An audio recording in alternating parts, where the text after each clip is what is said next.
Hey, yo, what's the deal, man? It's your boy Tag from Pro Wrestling Tag. You know what I mean? As of this recording, it is November 15th, 2024, 4:14 p.m. You know what I mean? And I just finished eating some food. You know what I mean? I had fixed up a sandwich. You know what I mean? And I also ate some snacks, too. You know, I mean, I love fixing up sandwiches, man. I love, sandwiches are real good. You know what I mean? I had, turkey and cheese. You know what I mean? With some pickles and, and some chips. You know what I mean? I love that shit. You know what I mean? I love it. So there is some news that did come out yesterday and today that I definitely want to bring up in this video. I'm doing another video tonight because I definitely have another topic in store to talk about. You know what I'm saying? And I got a lot of stuff to say about this because this is two videos in one. There's two videos in one. Two topics in one. Two videos, two topics in one. So let me not waste any time. Speedball Mike Bailey. So it was reported that Mike Bailey, both of these reports are from Fight for One Ultimate. So Speedball Mike Bailey is on his way to AEW. And to me, I think that's a good move because, no disrespect to Speedball Mike Bailey. I think he's a great wrestler. I think he's a great talent. But I don't think he is, first and foremost, I don't think he's ready for WWE quite yet.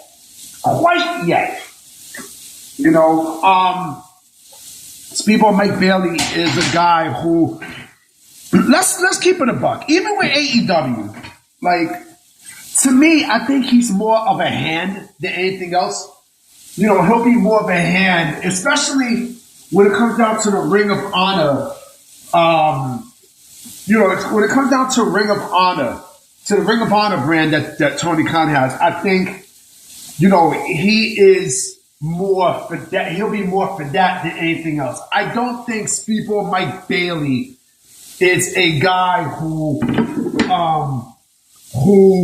is going to be a big star no matter what. I think Speedball is basically, just a guy who he can give you good matches and such.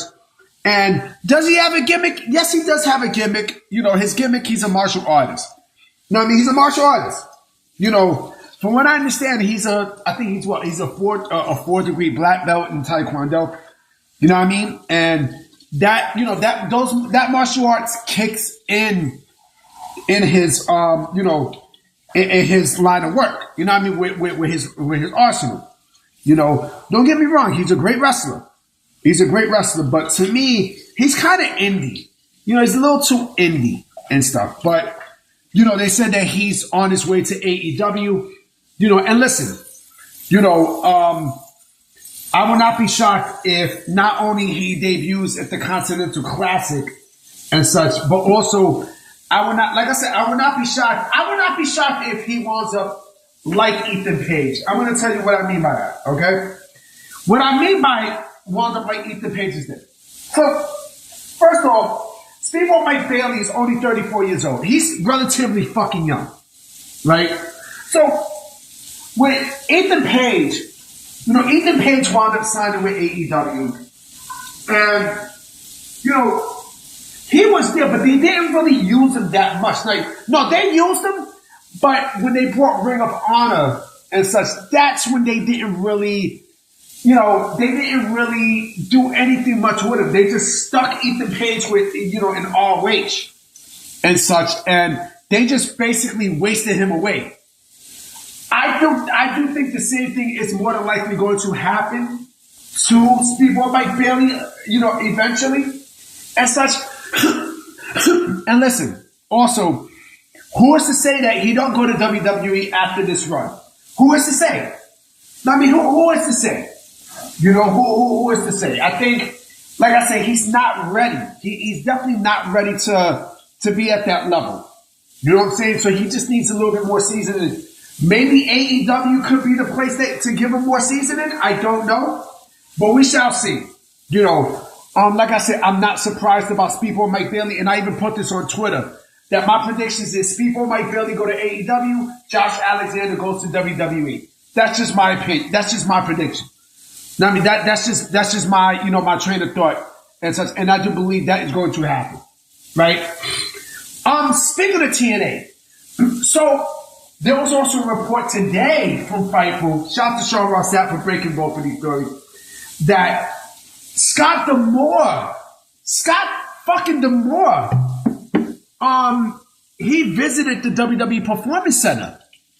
He had a visit, and this shit kills me, right? Because in the report it says, he was just there visiting. But here's the kicker, right? They said that they gave him a tour around the Performance Center, and he met with the staff and everything else.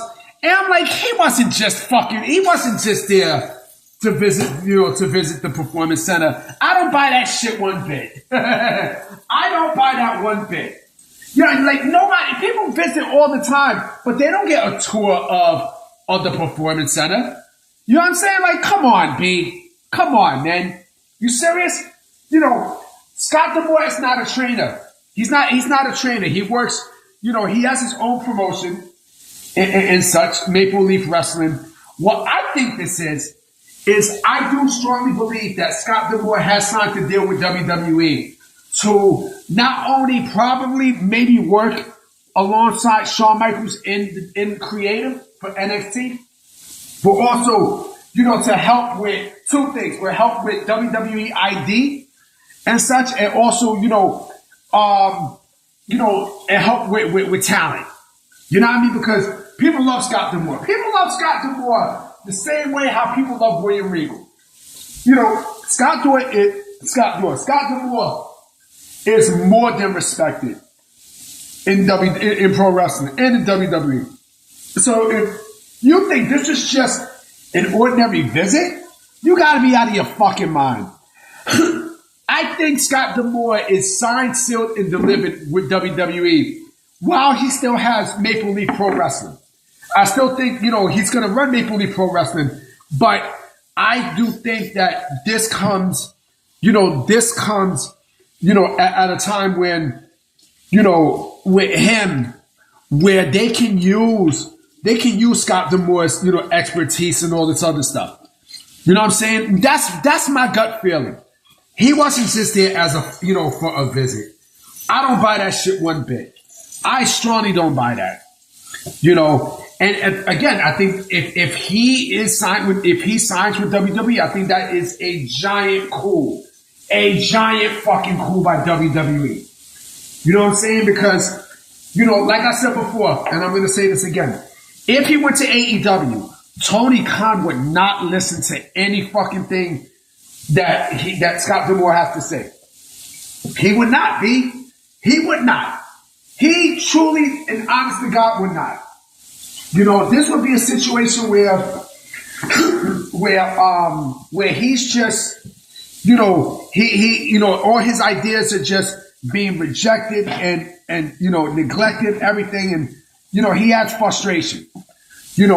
At least if he works alongside Shawn Michaels and still does Maple Leaf Wrestling, like he has a lot more leeway and such. And you can see it, man.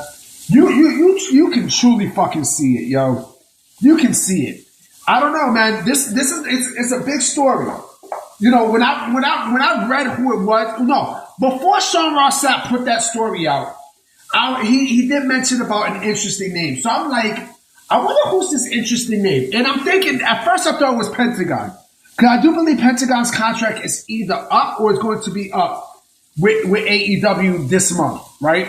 But when I see it's Scott D'Amore, I'm like, yo, what the fuck? You know what I mean? So we shall see. We definitely shall see. All right, y'all. So I'm about to be out. You know what I mean? I will definitely give y'all a second video later tonight. You know what I mean? So I'm going to holler at y'all. Peace.